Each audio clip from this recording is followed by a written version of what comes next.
Hey fam, I want you to like, share, and subscribe to our YouTube channel, youtube.com/Roland S. Martin. And don't forget to turn on your notifications. Folks, last night in Dallas, WFAA TV Channel 8 obtained a video, which they actually showed last night, of cell phone footage of the arrest of Sandra Bland in Prairie View, Texas in 2015. Yeah, it's 2019. This video was obtained through their rigorous work 4 years. Now, authorities have been sitting on this video for 4 years. It is a video that Bland shot herself of her arrest by a Texas Department of Public Safety trooper. Up until this point, all we have had was the dash cam video of this trooper showing his interaction with Sandra Bland. This video takes us inside of the car to hear, as crystal clear, her engagement with this state trooper. Watch this.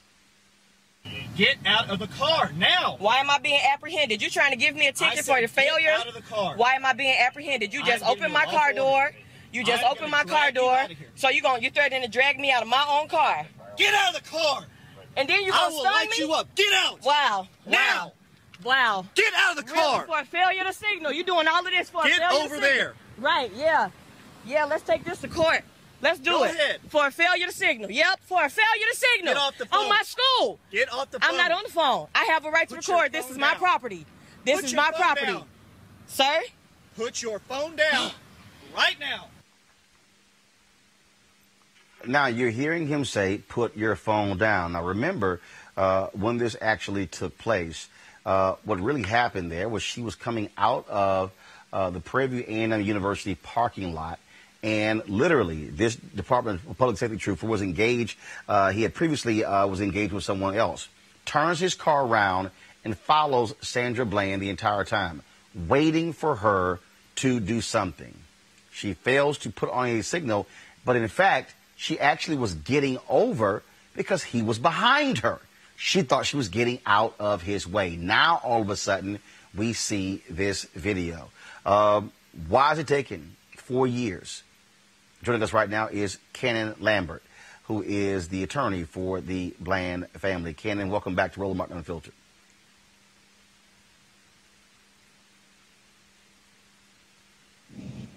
Canon, can you hear me? I can hear you vaguely. It's a little distant, but I can hear you. Okay, I'm having difficulty hearing you clearly. So let's see, Ken, are you there? I am here. I am here. Can you hear me? Okay, now I got you. All right, so prior to WFAA airing this video, were you or the family even aware that this video existed? We didn't know about this video. We never saw this video until we were shown by that reporter. And I guess if you think about it from the standpoint of the importance of this video, it kind of puts things into perspective, right? From the civil perspective, it really doesn't have much import.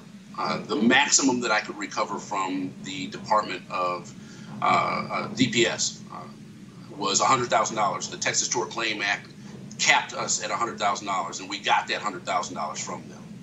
The real import of this video, though, is that if the special prosecutors had this video and then chose not to use it, chose not to pursue the perjury charge, and chose not to actually prosecute to the fullest extent possible, there's where the dilemma comes in. There's where the trouble comes in. They told this family they were going to pursue the perjury charge and that they would prosecute that and get a resolution.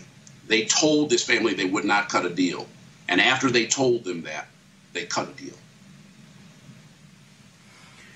Well, and first of all, when you see this video, I mean, you hear Sandra Bland sitting here saying, you want to arrest me for failure to turn on a traffic signal. You see this police officer. You see this state trooper with the attitude, engage. We know how he was trying to push her buttons, telling her to put the cigarette out. For prosecutors not to even seek an indictment against this guy, that to me is beyond shameful.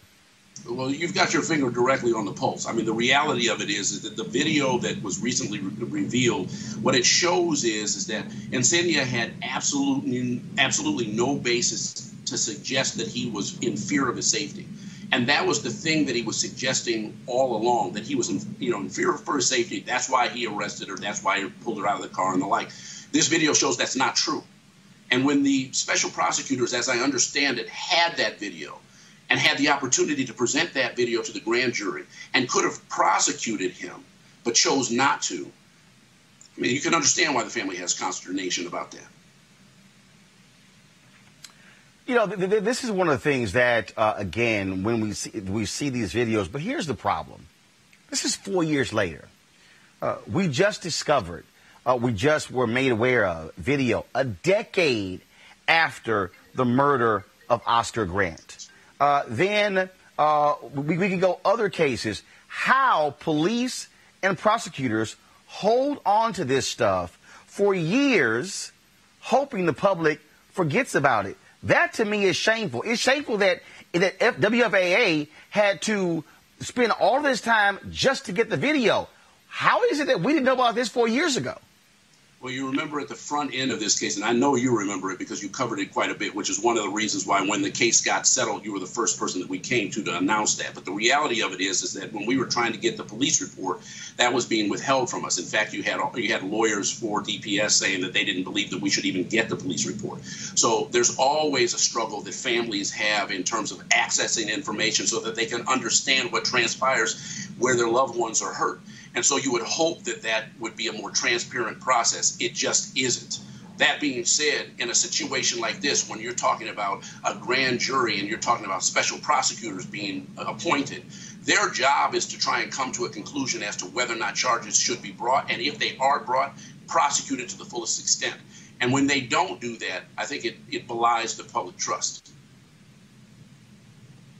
Well, it is certainly, you know, again, ridiculous that we're seeing this now 4 years later. But it goes to show you again the lengths that prosecutors will go to protect police officers, in this case state troopers, and how it is difficult for citizens, especially black folks, to get fair treatment by law enforcement in this country.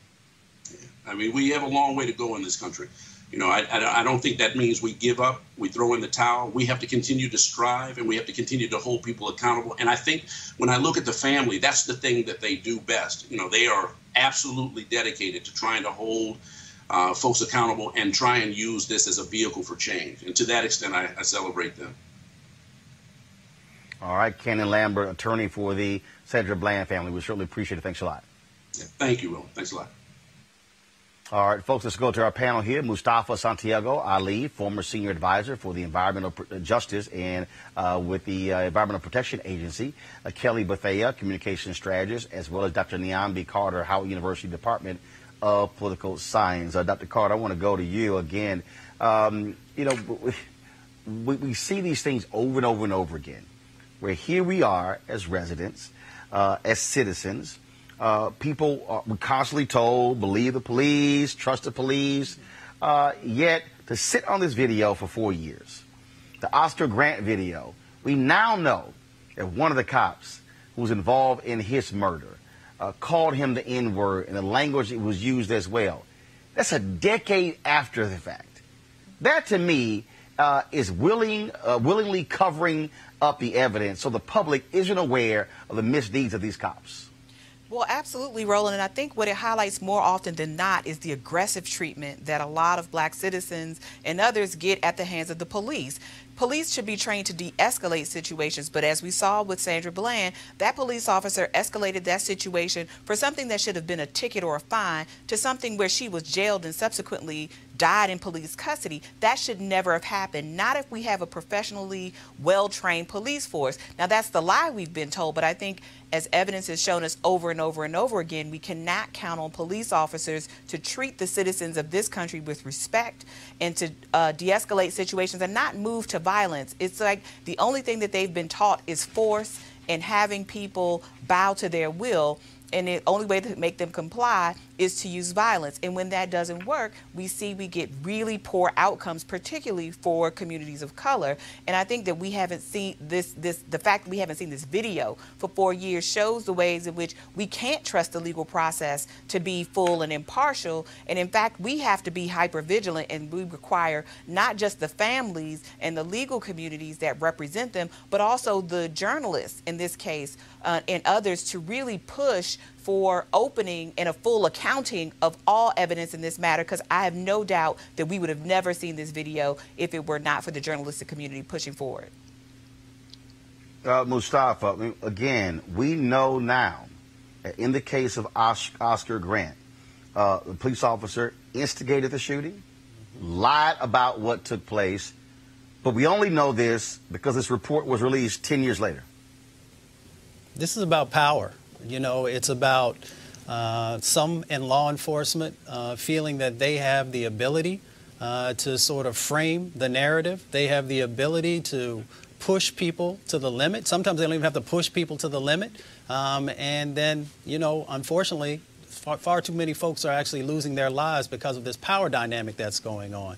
But it's also an interesting situation where if you or I hold back evidence, then we will find ourselves probably on the other side of the legal system, but we're allowing law enforcement officers and the associations that surround them to protect them, to hide the facts, and to sort of change the dynamics of the cases so that they are, in many instances, getting off. Where if people saw the reality when it was still raw and when it was still fresh, that the juries would probably, or even the district attorneys, would go in a different direction. We have to change that dynamic. We have to hold people accountable. And there is a price to pay when law enforcement is not doing their job properly.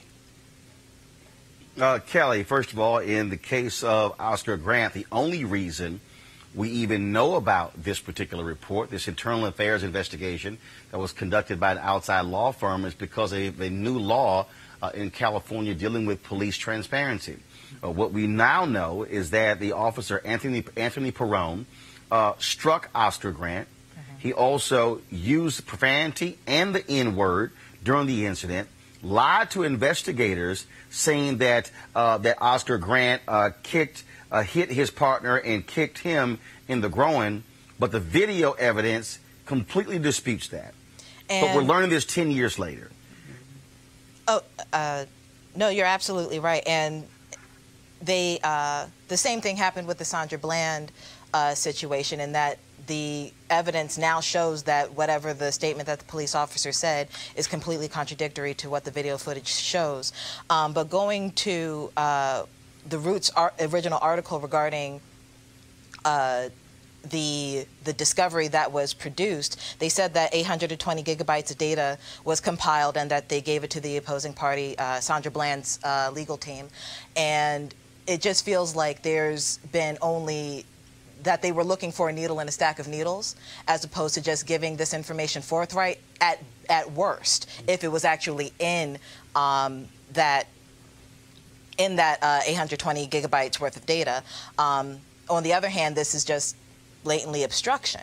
And the question that I would have for the legal team for Sandra Bland is there a statute of limitations on perjury or obstruction? Can we, what are the next steps further to make sure that some semblance of justice is served here?